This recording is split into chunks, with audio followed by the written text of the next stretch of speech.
Bendiciones, mis amados, bienvenidos a nuestra quinta enseñanza, realidades bíblicas difíciles de aceptar. Queremos invitarles a seguir la secuencia de estas enseñanzas a través de nuestro canal de YouTube, Iglesia Cristiana Monte de Jehová, Isaías 2:3. Como les dije, hoy es nuestra quinta enseñanza o penúltima enseñanza. En nuestro próximo video vamos a estar viendo el final. Así que si quiere puede ponerse al día mirando los anteriores videos que hemos colocado en la plataforma. Hoy quiero enfocar esta quinta enseñanza en el verso 53 de Juan capítulo 11, capítulo que hemos venido estudiando y desarrollando estas enseñanzas. Por eso es interesante que nosotros podamos leer estos 57 versículos. El verso 53 nos dice de la siguiente manera: así que desde aquel día acordaron matarle, o sea, matar a Jesús. Qué triste y a la vez paradójico, contrario a todo pronóstico, lógica o razón, que el milagro de la resurrección de Lázaro haya despertado en todo el sistema religioso de la época el deseo de destruir y acabar con la vida de Jesús.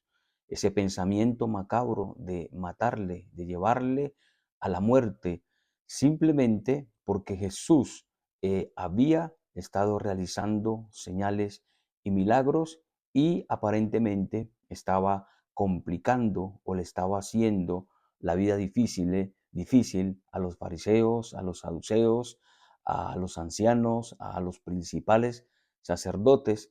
Parece ser que Jesús había empezado a convertirse en un enemigo poderoso para ellos. Y sería bueno, mis hermanos, que nosotros pudiéramos como discernir en este momento que ni siquiera los judíos tuvieron ese pensamiento ante la resurrección de Lázaro. Por el contrario, la Biblia dice que muchos de los judíos creyeron en Jesús. En el verso 45 dice: entonces muchos de los judíos que habían venido para acompañar a María y vieron lo que hizo Jesús, creyeron en él. Los judíos, el pueblo, la gente, las multitudes, creyó en Jesús. Ahora, ¿cómo es posible esto, que sea el mismo sistema religioso que procure y tenga ese pensamiento de matar a Jesús? ¿Cómo es posible que sean los mismos que enseñan la Torá, la ley en esa época? Ellos eran los que la interpretaban y la daban a conocer al pueblo. La Biblia nos dice en Hechos capítulo 10, versículo 38, nos dice algo referente y muy especial con relación a Cristo. Y dice la palabra ahí en Hechos 10, 38, cómo Dios ungió con el Espíritu Santo a Jesús de Nazaret. Y dice ahí más adelante, y cómo este Jesús anduvo haciendo el bien, sanando a todos los oprimidos por el diablo. ¿Cómo es posible esto? Un hombre que hace el bien a todas las personas, que las sana, que les da de comer, que las mira con amor, que las mira con compasión. ¿Cómo es posible que haya despertado tanto celo y tanto odio? Quiero llevarlos a través de este estudio y quiero dar dos razones que son difíciles, dos razones bíblicas que son difíciles de aceptar por qué sucedió esto con relación a el Señor Jesucristo. Ahora, antes de dar estas dos razones, quiero dejar algo claro. No fue la única vez que los fariseos, el grupo religioso, intentó destruir a Jesús.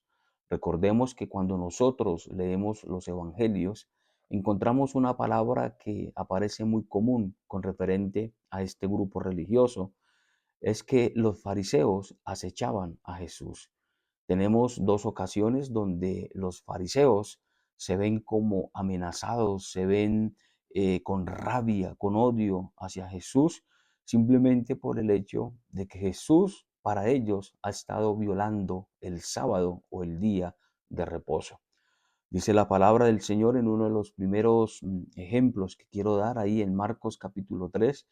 donde Jesús sana a un hombre que tenía una mano seca. Dice la palabra que era día de reposo y ahí dice que los fariseos estaban ahí acechando a Jesús. Y cuando Jesús sana a este hombre, en el verso 6 dice la palabra, y salidos los fariseos formaron consejo con los herodianos para destruirle. Así que ya desde más atrás nosotros estamos viendo que el deseo de los fariseos era acechar y tenderle trampas a Jesús, trampas a través de preguntas, haciéndole preguntas, cuestionamientos, a ver si Jesús caía en la red para ellos poder tener una evidencia y poder acusar a Jesús.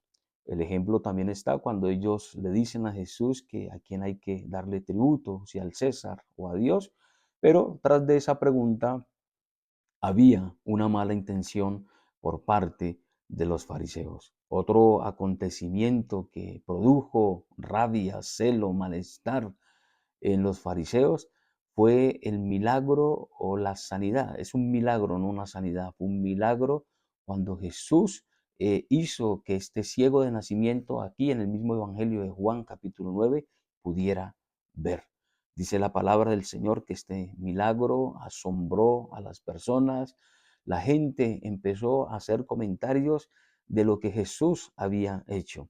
Esta noticia se propagó por toda la ciudad y los fariseos cuando escucharon lo que Jesús había hecho, dice la palabra del Señor que 2 veces interrogaron al ciego. Ahí en Juan capítulo 9 usted lo puede ver en el versículo 13 y versículo 24, que ellos interrogaron 2 veces al ciego. Para ellos era imposible, para ellos era difícil de creer que Jesús le haya dado la vista a este ciego, porque este ciego era ciego de nacimiento. Su ceguera no había sido causada por un accidente, sino que la Biblia dice que este hombre había nacido ciego.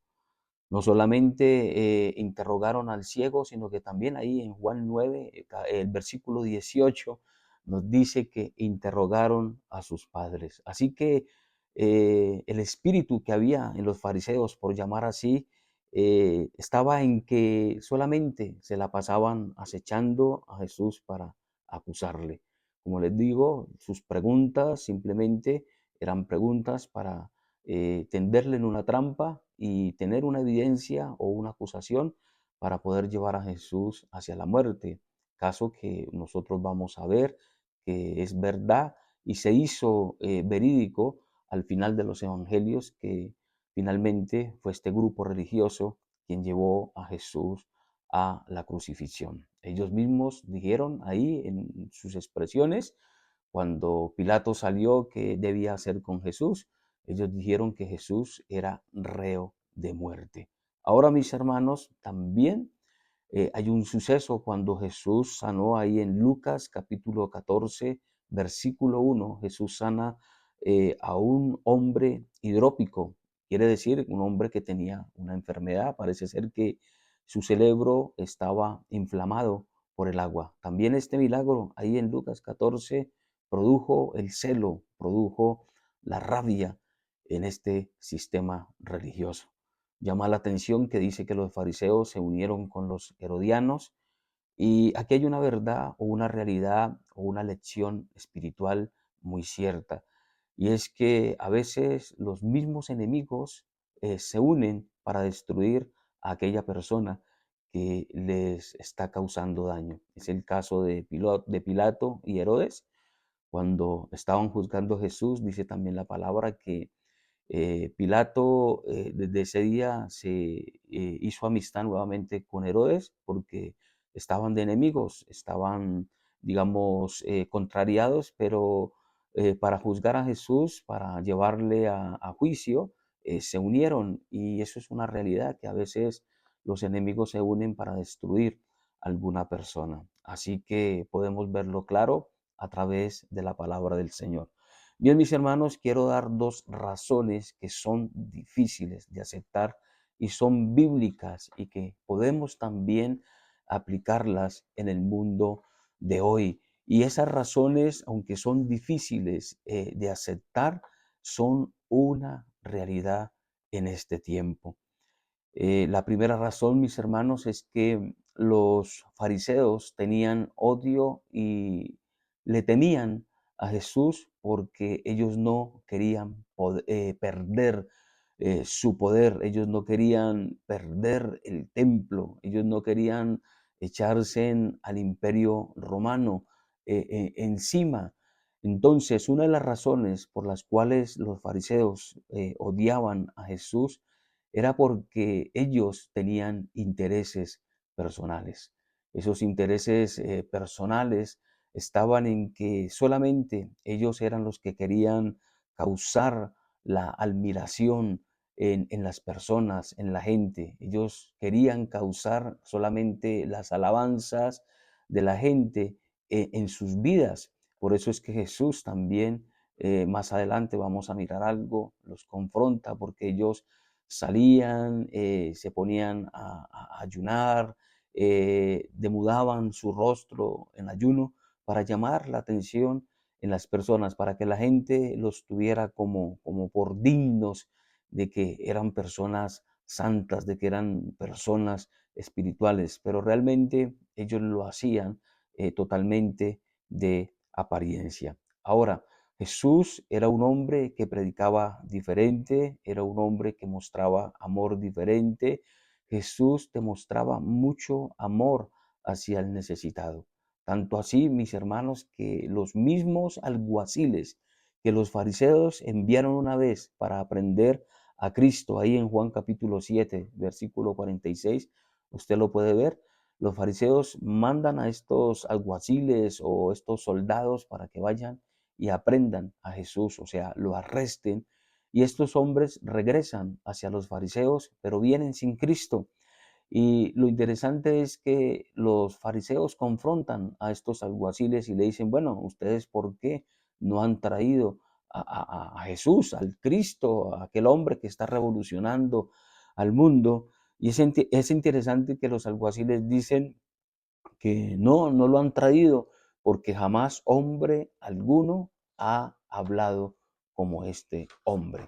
Ahí podemos ver realmente que Jesús era un hombre que estaba marcando la diferencia, estaba hablando diferente, no predicaba como los fariseos, sino que enseñaba realmente como la gente quería eh, escucharlo, como la gente quería entender aún sus enseñanzas. Y esta es una lección que nos puede servir a nosotros en el día de hoy. Hoy muchas veces queremos desaparecer, queremos crucificar todo aquel que es una amenaza para nosotros.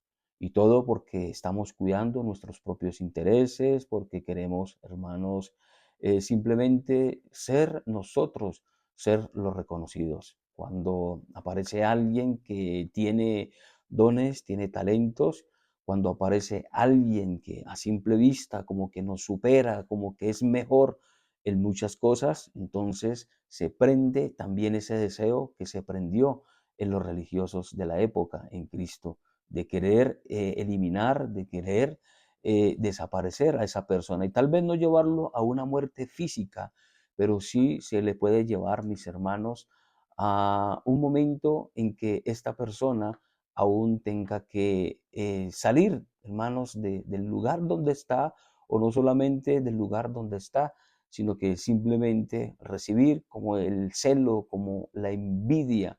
Ahora, mis hermanos, es triste, es lamentable que dentro de nuestro mundo cristiano o evangélico, si bien lo podemos llamar así, haya tanto celo, haya tanto odio, haya tanto ensañamiento con aquellas personas que tal vez tienen dones y tienen talentos. Y no solamente tienen talentos, sino que esos dones que ellos tienen son de edificación para la iglesia. Pero muchas veces, hermanos, el líder, el pastor o nosotros como pastores queremos sepultarlos aún dentro de la misma iglesia sin darles oportunidades de nada. Y creo, mis hermanos, que eso es algo que se vive y es triste tener que reconocer de que hay mucho celo ministerial. Pero mis hermanos, de todo eso se dará cuenta y se le dará cuenta a Dios, porque como vamos a ver más adelante, lo que Jesús le dice a los fariseos, se estaban poniendo como un obstáculo para que muchos pudieran de entrar al reino de los cielos. Entonces, mis hermanos, la primera razón por la que Jesús despierta tanto odio, tanto celo en los religiosos, es porque aparentemente para ellos Jesús se está poniendo en contra de sus propios intereses. ¿Cuáles intereses? La gente se está yendo tras Jesús. Aún la gente, mis hermanos, eh, ellos creen que la gente va a empezar a seguir a Jesús y que ellos no van a estar con ellos beneficiándose a través de lo que era el diezmo, lo que eran las ofrendas. Y bueno, mis hermanos, como les estoy diciendo, algo muy parecido al día de hoy. También ellos les preocupaba, mis hermanos, mucho el templo. Recordemos que el templo era algo que atraía a las personas. El templo era un lugar donde la gente se sentía cómoda. Y dice ahí la palabra del Señor, mis hermanos, que entonces, a través del milagro que Jesús hace en la vida de Lázaro, entonces ellos planifican darle la muerte a Jesús. Y quiero llevarlos ahí, mis hermanos, al versículo 47 y al versículo 48 de lo que estos hombres dicen o declaran después de la resurrección de Lázaro. Dice el versículo 47, entonces los principales sacerdotes y los fariseos se reunieron con el concilio y dijeron, ¿qué haremos? ¿Qué haremos? Porque este hombre hace muchas señales. Y dice el verso 48, si le dejamos así, todos creerán en él y vendrán los romanos y destruirán nuestro lugar santo y nuestra nación. Imagínese usted, mis hermanos, la escena. Una vez que Jesús resucita a Lázaro, las noticias llegan a los fariseos y lo que hacen los fariseos es hacer una reunión extraordinaria. Bueno, se reúnen los fariseos, los principales sacerdotes, el concilio y dicen, bueno, ¿qué vamos a hacer con este hombre? Porque realmente este hombre nos está arrasando a la gente, nos está arrastrando las multitudes hacia él. Y ahora, ¿qué vamos a hacer? Nosotros tenemos que cuidar el templo, nosotros tenemos que cuidar el prestigio que tenemos en la nación. Habían intereses creados por los fariseos. Los fariseos querían solamente la, la fama para ellos mismos, querían ser el centro de atención ellos mismos para las gentes. Jesús ya les estaba obstaculizando eso. Tal vez pensaron, ahora Jesús se nos va a meter aquí en el templo y nos va a sacar y ¿qué va a hacer de nosotros? Igualito al día de hoy. El temor es que llegue alguien y se nos vaya a quedar con la iglesia, se nos vaya a quedar con el templo. Y bueno, todo lo que hemos trabajado, todo lo que hemos hecho, entonces eso va a caer a tierra. Y no, ese es un pensamiento, mis hermanos, diabólico, ese es un pensamiento que lo coloca Satanás en la mente de las personas simplemente con el fin de traer división, con el fin de traer malestar dentro de la iglesia misma. Ahora ellos dicen, y la nación se nos va a venir como encima, ¿qué va a pasar? Porque eh, seremos destruidos o nuestro lugar santo será destruido y nuestra nación.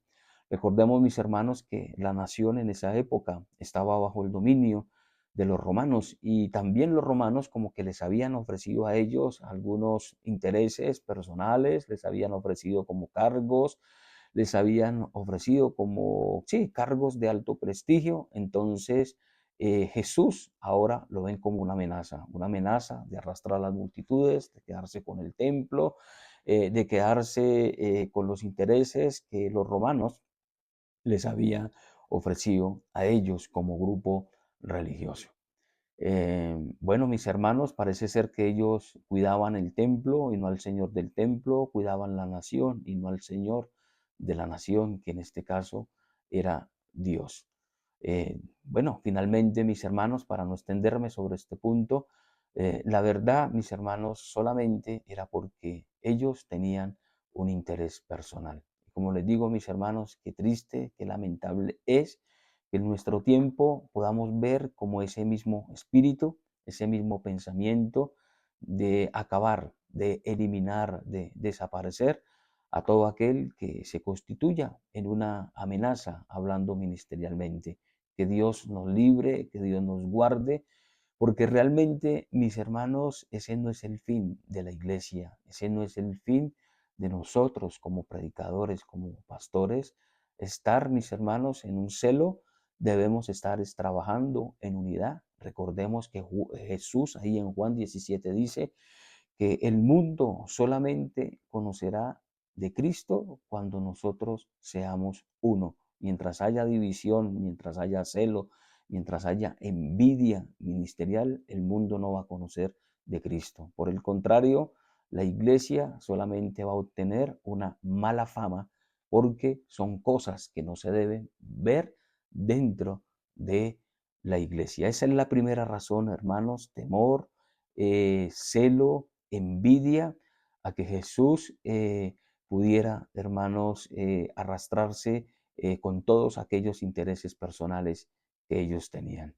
Bien, mis hermanos, la segunda razón, hermanos, por la que los fariseos, este grupo religioso, odiaba a Jesús, es porque Jesús siempre confrontó a este grupo religioso.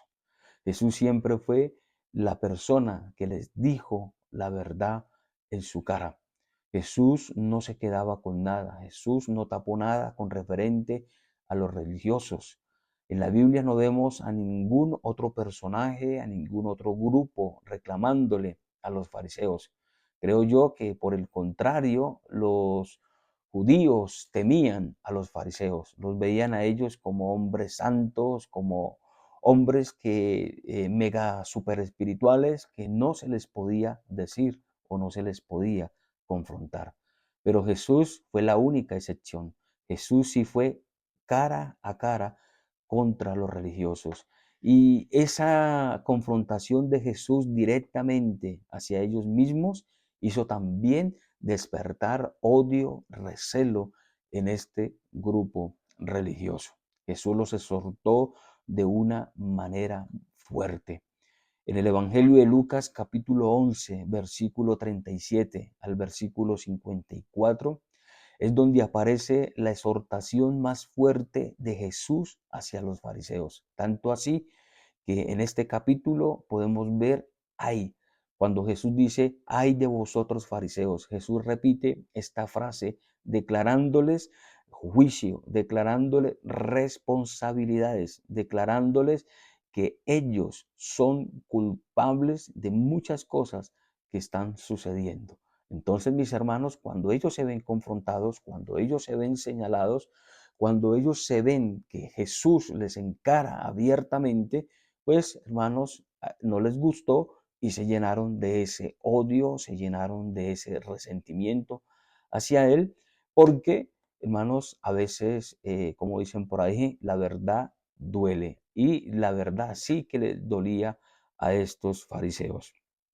Como les dije, mis hermanos, podemos leer Lucas 11:37 al 54 y ahí vamos a encontrar expresiones y quiero hacer resumen de algunas y es en el caso que Jesús les dijo que ellos no eran un vaso limpio por fuera. Recordemos que Jesús les dijo que en una ocasión ahí en Mateo 23 les dice Jesús que ellos son semejantes a un sepulcro blanqueado, bonito por fuera, pero por dentro lleno de huesos podridos y de mal olor. Eso fue lo que Jesús quiso decirles. Jesús los acusó de estar imponiendo cargas injustamente, estar oprimiendo al pueblo. Aún mismo Jesús los acusó de haber como consentido la muerte de muchos profetas a través de sus padres, de sus antepasados. En otras palabras, Jesús les está diciendo, ustedes están consintiendo ese pecado del pasado que sus padres hicieron con los profetas al matarles. También Jesús les dice abiertamente, como les dije al principio, que son ellos los que están quitando la llave de la ciencia, de la sabiduría, para que otros no puedan entrar al reino de los cielos. Jesús les dijo en su cara, mis hermanos, algo que ellos nunca se imaginaron. Ahí en Juan 8, Jesús les dice más exactamente en el versículo 40, vosotros sois de vuestro padre el diablo y los deseos del diablo ustedes hacen. Díganme, mis hermanos, a ellos que les iba a gustar esa confrontación. Y más que Jesús les haya dicho, vosotros sois de vuestro padre el diablo y sus deseos ustedes hacen. Mis hermanos, ellos se sentían intocables. Y parece ser, mis hermanos, que también ese es un problema en nuestro tiempo. Cuántos pastores, cuántos líderes, hermanos, amenazan a sus miembros, amenazan a su grey, intentando decirles que no debemos tocar a los ungidos. Hay una palabra ahí en el Salmo 105, versículo 15, no toquéis a mis ungidos, y es el versículo predilecto de aquellos predicadores, de aquellos líderes que no les gusta ser confrontados aún por las mismas ovejas. Recordemos, mis hermanos, que los pastores, los líderes, no son inmunes a que se les diga o se les llame la atención con referente a cosas que están desempeñando mal. Cuando la Biblia dice ahí en el Salmo 105, versículo 15, no toquéis a mis ungidos, Jesús sí está haciendo referencia a que nosotros debemos ir, no debemos ir como con ese espíritu de destrucción o de acusación o de acabar o de eliminar a aquel líder o aquella persona que ha caído o que ha sido débil en un pecado. Pero más exactamente este versículo de no toquéis a mis ungidos que está en el Salmo es una alusión a lo que David, cuando fue perseguido por Saúl, siempre David tuvo la intención de que Saúl, Dios era el que iba a tomar juicio. Él nunca iba a levantar su mano contra el ungido de Jehová. Y ese es como el contexto, mis hermanos, que habla este Salmo 105. Cuando nosotros miramos primera y segunda de Samuel, encontramos más de 8 o 9 veces la expresión de David diciendo, no toquéis a mis ungidos. Usted puede mirar ahí primera de Samuel capítulo 26 y puede leer ahí que en los primeros 10 versículos usted puede encontrar la frase o la expresión de David, no toquéis al ungido, no toquéis al ungido. Más exactamente a eso es lo que se refiere este salmo. Pero muchos lo utilizan, muchos líderes, muchos predicadores, porque no quiere que nadie les diga que están administrando mal, no quiere que se les diga que están en pecado, no quiere que se les diga que les hace falta predicar, exhortar más con referente al pecado. Y más cuando nosotros les atacamos ciertas áreas como a los fariseos que les toca personalmente, es decir, las finanzas, las arcas de la iglesia y bueno, todo lo que tiene que ver de una u otra manera con la administración de la iglesia. Entonces, mis hermanos, eso es una realidad difícil de aceptar, una realidad bíblica difícil de aceptar, pero que es cierta, que va a haber, hermanos, motivos o razones para ser eliminados, para ser personas, digamos, señaladas aún de levantarse falso testimonio.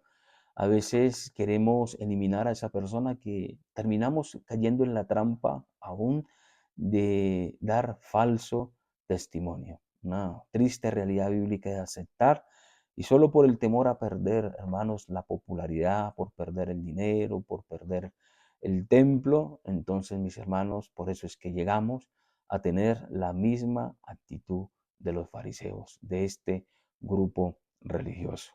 Y también, mis hermanos, como les decía, una razón es porque a veces al confrontar, la gente se siente intocable. Así que, mis hermanos, entonces, esta es, hermanos, la enseñanza número 5, una realidad bíblica difícil de aceptar, pero ese es el motivo, la razón por la cual Jesús despertó tanto odio, tanto recelo en el grupo religioso. Siempre me queda en mi mente que los judíos sí aceptaron y creyeron en Jesús. Ellos habían venido a consolar a estas dos hermanas, a Marta, a María, las hermanas de Lázaro, pero miren, mis hermanos, ellos terminaron creyendo, pero los que terminaron llevando o planeando la muerte de Jesús fueron los religiosos. Quiero terminar con Mateo capítulo 26, versículo 59. Y dice la palabra del Señor. y los principales sacerdotes y ancianos y todo el concilio buscaban falso testimonio contra Jesús para entregarle a muerte. Yo quiero decirle, mi hermano, con todo el respeto, con todo el amor del mundo, no levante falso testimonio contra los hombres de Dios. No hable de ellos, mis hermanos, solo por el simple hecho de que usted quiere que la gente sienta el rechazo, que sienta, sí, ese celo, porque, mis hermanos, nosotros tenemos que darle cuenta a Dios. Valoremos, mis hermanos, lo que nosotros tenemos dentro de la iglesia. Hay personas que tienen dones, tienen capacidades, y más que eliminarlos, una a los hermanos para poder trabajar y hacer que la obra de Cristo pueda extenderse y pueda crecer. Mis hermanos, dejemos de lado un poco el ego, dejemos la envidia ministerial y sigamos adelante proclamando el Evangelio. Anhelo y deseo, hermanos, algún día que la iglesia de Cristo pueda unirse, como dijo Jesús, y así el mundo, a través de la unidad, pueda llegar a recibirle como el Salvador de sus vidas. Mis hermanos, muchísimas bendiciones, un abrazo como siempre, y nos veremos, hermanos, en un sexto video de nuestra enseñanza, realidades bíblicas difíciles de aceptar. Terminaremos, mis hermanos, en el próximo video, y de ahí en adelante vamos a mirar un tema muy interesante, mis hermanos, un tema que se ha venido preparando para que también seamos edificados, pero más que edificados, seamos confrontados con algo que está funcionando muy mal dentro de los ministerios. Bendiciones, un abrazo para todos ustedes nuevamente.